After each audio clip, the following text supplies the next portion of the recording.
Ciao ragazzi e bentornati, io sono Manu e questo è Italy Made Easy.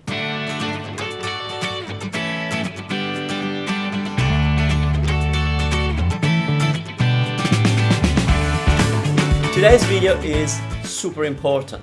We're going to talk about pronunciation and we're going to take it to the next level. If you're new to my channel, let me just reassure you that this channel is the channel to improve your Italian, and I do my best to explain in your language, which I assume to be English for the largest part of my audience, and I do my best to explain to you how the Italian language works. So I have videos in Italian for you to pick up the Italian, but when it comes to the theory, I explain it in a very clear way, hopefully, in your language. So this is what I do. And today's topic is a little bit difficult to talk about, and here's why.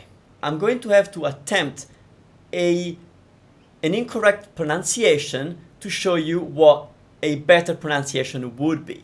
Now, if you know me, you know my approach. I'm your coach, I'm your partner in this. I am definitely not here to judge you or to make you feel bad about anything or to criticize you. I actually feel the opposite. I love whatever amount of success you achieve.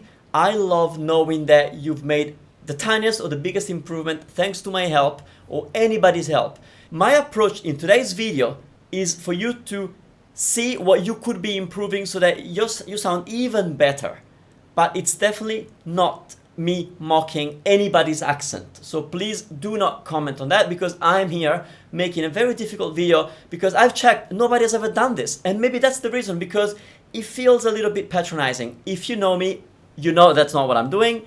If not, please find out before you judge. Okay, so that was a kind of long introduction, but it was necessary.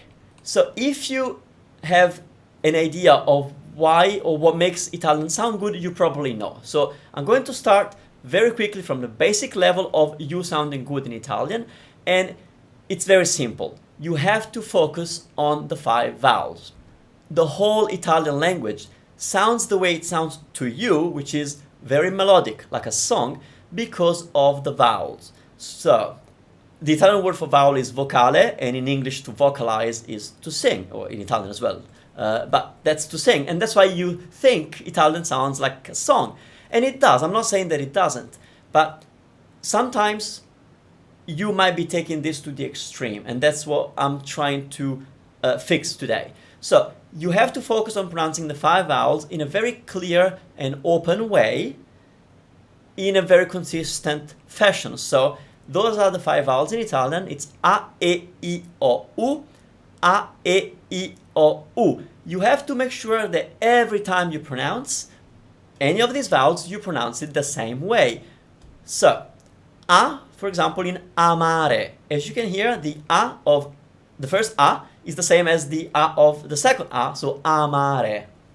E, elegante. Now, amare, elegante, that's the same E 4 times. The E of amare, and then the 3 E of elegante. Now, E also has an open version, which is E, but that's it. It's down to either E or E, nothing else. So it's very easy to get it right if you remember this. Next one is even easier because it always sounds I, identico.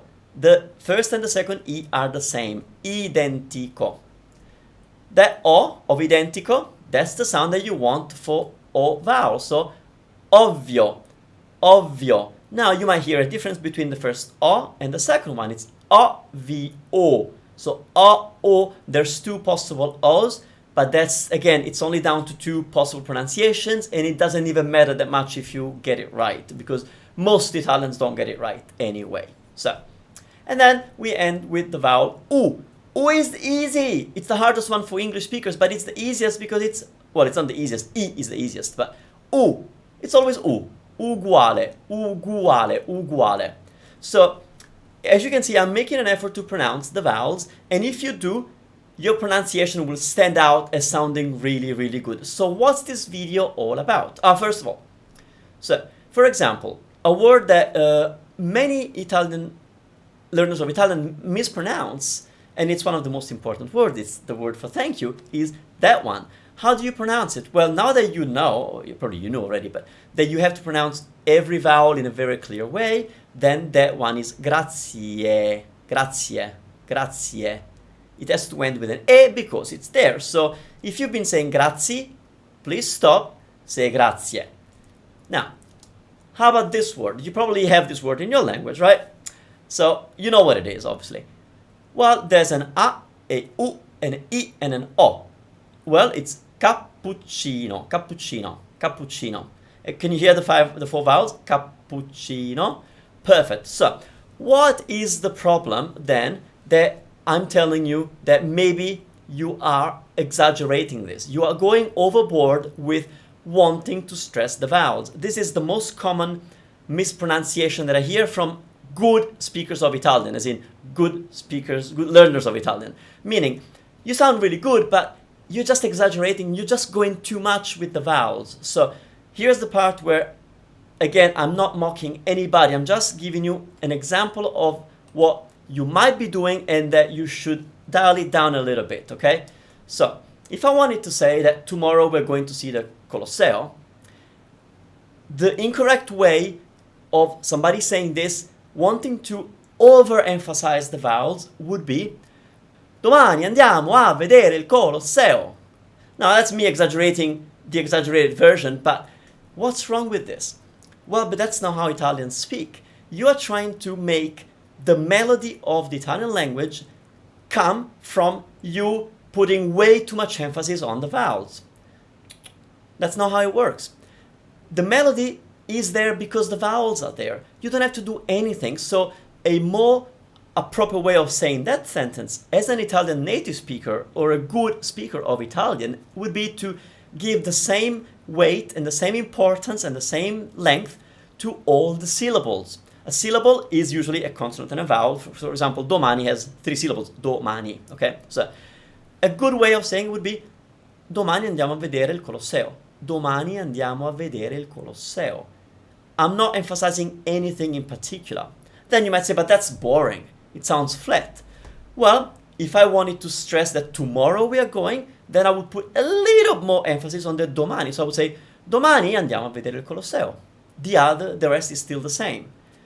If I want to emphasize that we're going to see the Colosseo and not another thing, then I would say flat, like flat, flat, flat, and then stress the Colosseo. So I would say, domani andiamo a vedere il Colosseo. Domani andiamo a vedere il Colosseo. There's a little bit of pump there, but overall, all the syllables sound the same. If you're not doing this, you are exaggerating your pronunciation. Okay, here's another sentence. Italy is a very beautiful country. Saying it in the exaggerated way that you might be saying would be l'Italia è un bellissimo paese. L'Italia è un bellissimo paese. Okay, let's dial it down. Let's make it all flat so that all the syllables are the same. L'Italia è un bellissimo paese. Again, it sounds boring, but you can put in your personality in it. L'Italia è un bellissimo paese. I would say that the speed and the acceleration and the slowing down is more important than the making the vowels as big as you have been making them, in my opinion, okay?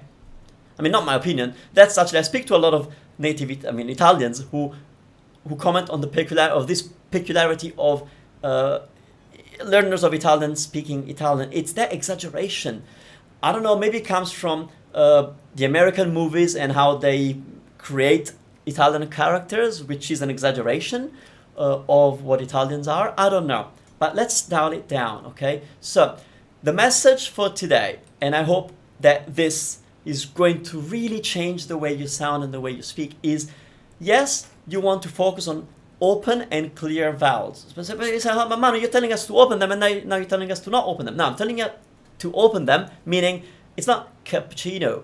It's not k, it's not k, it's ka. So it is an a, it is an e, it is an o, u. So that's what I mean by open them. There's no middle vowels in Italian. They're all clear.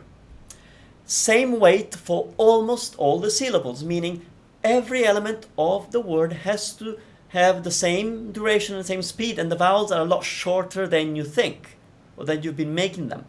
So, why almost? Because there will be some syllables that are there to create a little bit of emphasis in what you're trying to say, that's for sure.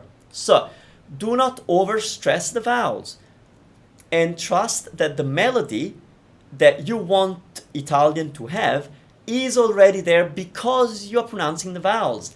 You don't have to make them bigger or stronger or longer for you to sound the way you want to sound in Italian. So, grazie mille per la vostra attenzione. Thank you so much for paying attention. I really, really hope that this has given you a little bit of insight on what you could do to improve your pronunciation if that has been your goal. Other than that, I encourage you to visit my website, which is italymadeeasy.com. Subscribe to this channel if you're not already a subscriber. I have lessons coming out almost every day. I have different series. I've got vlogs in Italian. I've got Italian expressions explained in Italian. I've got an advanced course also fully in Italian. And then I have other series where, like this one, I explain the grammar to you in simple language that you can follow.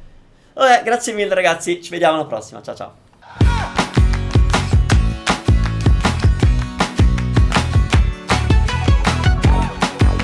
Ragazzi, per non perdere nessuna lezione di italiano, attivate le notifiche. Si fa così: prima vi iscrivete al canale, poi fate clic sulla campana vicino al bottone rosso e selezionate quest'opzione.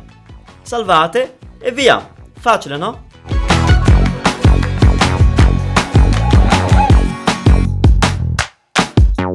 If you ever experience an Italian making fun of you for your accent, they don't deserve your time. It's not the way it should be. Most Italians will be supportive of your learning Italian. We are so happy that anybody would want to learn our language. So just making the effort will make you stand out from the crowd, and that's why you're here.